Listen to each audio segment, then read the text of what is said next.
Hey guys, so today I want to do a quick little comparison here between the Sony Xperia Z2 and the Galaxy Note 3. So actually the Galaxy Note 3 here is my main smartphone, which I am using every single day. So let's just do this little video here.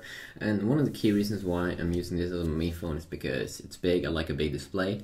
I kind of like TouchWiz, and the Samsung doesn't make any weird designs on their phones. Pretty basic, and they just work. Let's see here. Oh, I got a message. Okay, whatever. Let's move on here. If I put them side by side here, you can see that the Sony Xperia Z2 has a smaller display. As I said, it is a 5.2-inch display versus the 5.7-inch display here on the Galaxy Note 3. So a little bit smaller, but in its form, it is actually pretty big. And this is making so they can put in a big battery inside of this one. So you get a 3200 milliamp battery inside of this one, same size as the Galaxy Note 3's battery. So that is quite nice. This one is of course dust and water resistant, so yeah, it's very nice, actually waterproof. But here you have this thing called S Pen. It's kind of fun sometimes when you're drawing stuff. I'm not a power user on my device.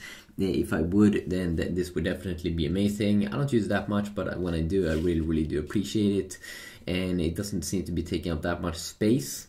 We have the sound down here as well, a little bit mini speaker, versus the Sony Xperia Z2 that has a speaker down here and up here. Very clever design, actually, quite nice. In terms of material, this one probably feels a little bit more high quality, I would say, because it is having this glass back and kind of like a rubber material here around the phone, and then the glass front side here as well, and some kind of aluminum or something on the sides. And these seems to be very robust when I'm taking them up like this and pushing them back inside. So yeah, I mean, quite a nice device.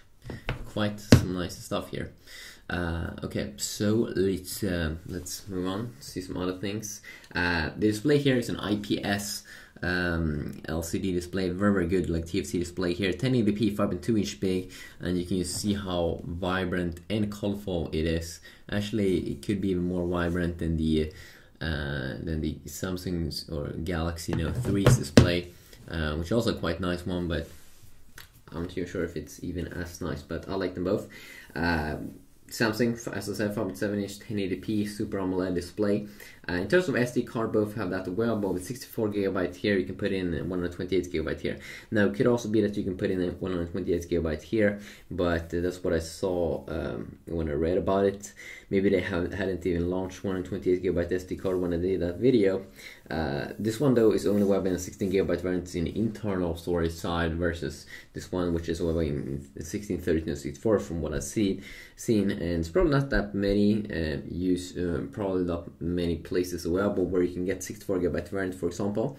In terms of camera, we have a 30-megapixel shooter here on my Galaxy Note 3, and then I have a 20-megapixel shooter on my Xperia Z2. Both these phones can record in 4K video, which is definitely pretty interesting stuff, I think.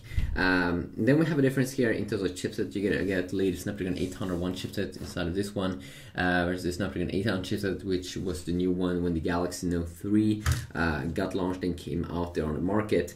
And that definitely will be probably a difference here and there. And then, as I said, battery life 3200 milliamps.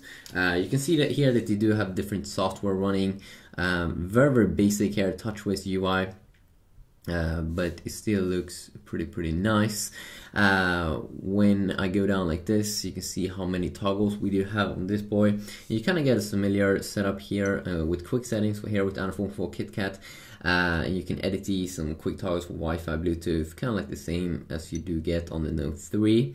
And you can add even more to have them be available there. Quick access here to settings as well, which is quite nice. I like how Samsung made it so just when you scroll down like this, they already had that available and a brightness slider. I can't say how much I love that, but that's so super useful. And of course, as I said, they're both running the latest version of Android here with their respective kind of UI layer on top. Yeah, so it looks a little bit different here. Different color of red on these displays. Maybe my camera doesn't show that well, but they are definitely a little bit of a interesting different touch here. Of course, on the Note 3 here, we can also take off the back completely. Whoa. And it has like a Fox leather back. Wow, this is hard to do in front of a camera.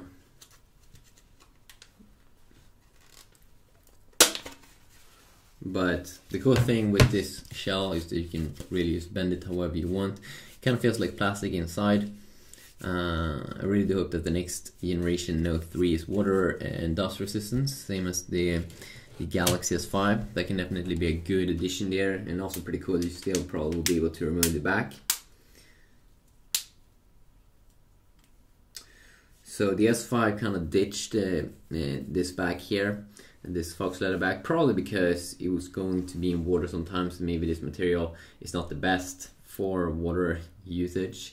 But yeah, quickly look here, and that's definitely some fun things to do. You can see here, pretty interesting how they have like different effects when you're moving around. It kind of feels like Sony did take that from Samsung or something. But yeah, quickly a video here. I'll probably maybe do more videos with these devices on specific things, like maybe gaming or browser or something if people are interested. So yeah, peace out.